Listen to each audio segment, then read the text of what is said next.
There it could be right now. Gets the Fatal Links off. Valen's trying to pump out the damage. There's the Dawning Light who finds Min. That's going to be an Iron Hook landed as well. Double kill for Kelra.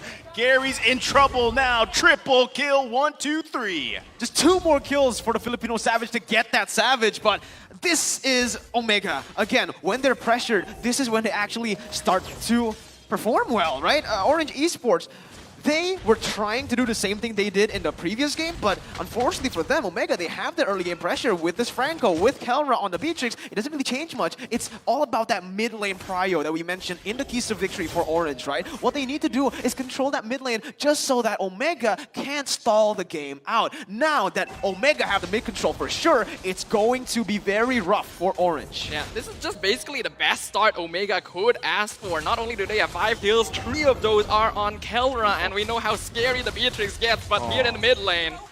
Yeah, man, it's not having a good time, right? 2 deaths in the last 4 minutes of the game, as that will actually convert really well for Omega onto another turtle. So Omega, they don't even want to stall, I believe. They just want to take this they want to take this lead, translate it into more in the mid game, and more maybe just end it off in the 13th minute. Yeah, like I said, I asked Sadafa, right? What does Smart Omega have to do for this game? And do they wait for those timers, those Omega timers, or do they just match the aggression and look to end the game as fast as possible? Right now, they're on those first steps, right? 3K gold lead at this point, 5 minutes in, they have the 2 turtles. And like you mentioned, Kelra, this is the best case scenario when you're on that Beatrix, right? This is your comfort hero, and you already have 3 kills. So at this point, he's feeling good. So Orange Esports, they have to find some way to handle that. Again, they have to just watch out for those hooks. Kelra is literally 2 levels up on Valence right now. Definitely not a comfortable spot for Orange Esports, but Omega definitely want to play around this timing. Now that they've already gotten some, they're looking for more. There's the hook, right? It's landed, Min is taken out, and they can continue to do that. Smart Omega just finding pick after pick. Very rough. When Kelra has 3 kills in lane in a winning matchup as well, it's going to be tough for the enemy goal laner. And even in the top side here, Born, he wants to pressure Renzio. But the thing, wait, Renzio, Consecration, what? Okay, little over, I don't know if that's overconfidence or what exactly happened, but he gets taken out. So they find a kill, right? Orange Esports, but their bottom is completely destroyed. I expect a lane swap coming up too. Yeah, that's a bit uncharacteristic of Renzio, but not too big of a blow to Omega right now. They are still 3K ahead, 6 minutes into the game. And again, they want to make use of this momentum, continue catching people out. Min, he tends to be quite vulnerable to these hooks when he is playing on this Atlas, which is kind of weird considering that he usually is aware of them most of the time, but just goes to show that there are some differences in headspace based on what hero you're playing. All right, now they find another pick off here. Born is taking out Fatal Links, is going to come down. They're trying to return it. They are going to be running here. Smart Omega's in trouble. Renzio falls. Orange Esports finding one. Gary still on the aggression, finds another shutdown. Give him a double before he falls himself. But nice pickup here by Orange Esports. And this gives so much space for Valence to farm up top, right? I was about to say, this was really smart by Omega. The fact that they win the bottom side gold lane, and they translate, they convert over to the mid lane instead of matching the carry up top because of that lacking mid lane pride that Orange has. But again, based on so far the series, Min has been so crucial, and there he is again trying to flip those fights. He gets it, and now Gary, he's back even, I feel like, even might be ahead slightly compared to Ryzen. Yeah, he's a little bit ahead. I mean, Ryzen's got tons of assists, right? But this is good positioning for Gary specifically. Now, Min, he's struggling a little bit, but when he finds those picks, it's, oh my goodness, that's just too much damage from Kelra already. I believe he already has a Malefic Roar too at this point, so he is going to be melting people with just the Wesker alone.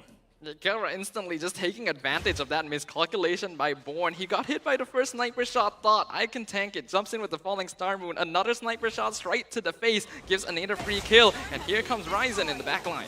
Ryzen trying to find something with the heavy spin. Man could be in trouble. They are going to be looking for the Fatal Links setup. Not just yet. They don't connect. That's tough here for Orange Esports. Dawning Light's going to come out, dodges the hook. So far, so good. At this point, I feel like anyone who Chaknu hooks will just get bursted down by Kelra. I feel like the items are just too much here, but Omega, they're going to the bottom side. Renzio is behind compared to compared to Born, so he might just be caught out here.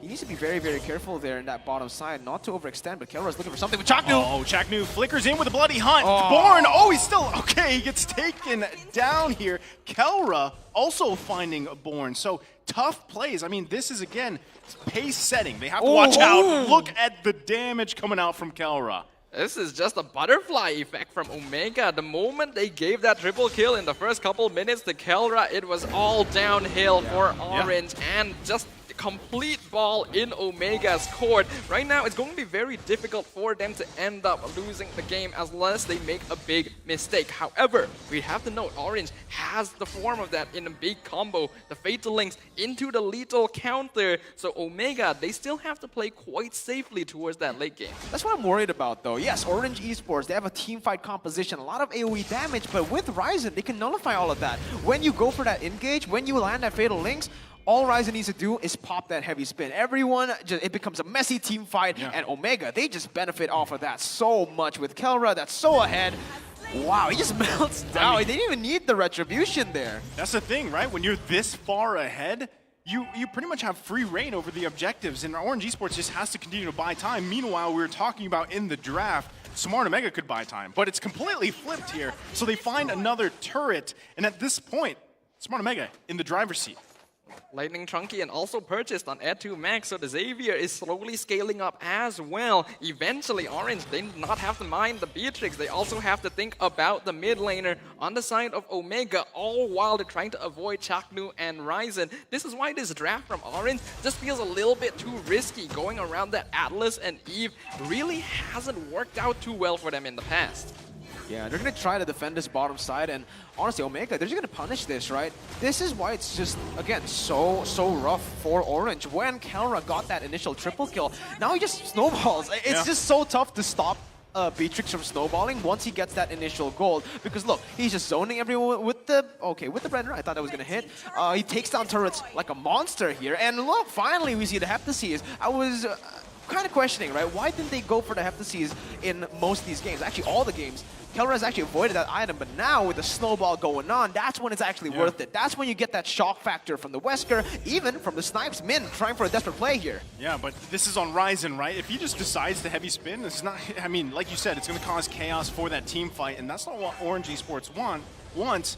But Smart Omega not going to just drive into the base, you know, carelessly, because they also don't want this to slip out of their hands. Yeah, absolutely. Omega now is going to be at peak pressure point. They are, of course, in the advantage. They have the lead. They have control. They just need to make sure that they don't lose control of it. And that is, of course, their specialty. That is why they are called the lower bracket meta. But now Born might be out of position. Oh, there's the heavy spin. It's going to lock down Born. Look at the damage coming out from Kelra already.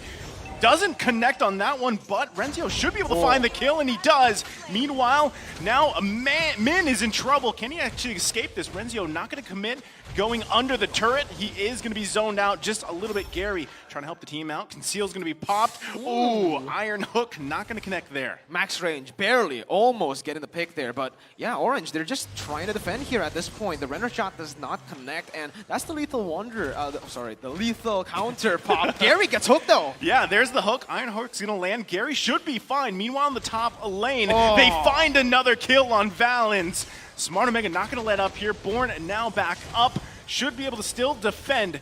Smart Omega just assaulting. I mean, until the next Lord comes up in about 10 seconds.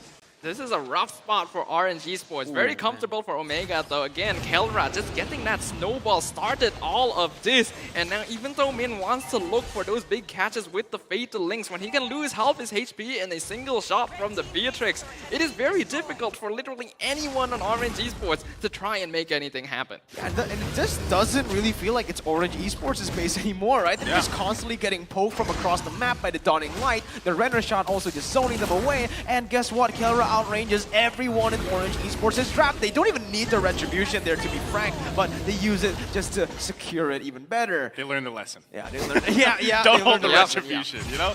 Might as well use it here. Even if you have the massive lead, there's going to be a hook, but it is on Min, so they should be fine. So now they just wait for the Lord to push up here.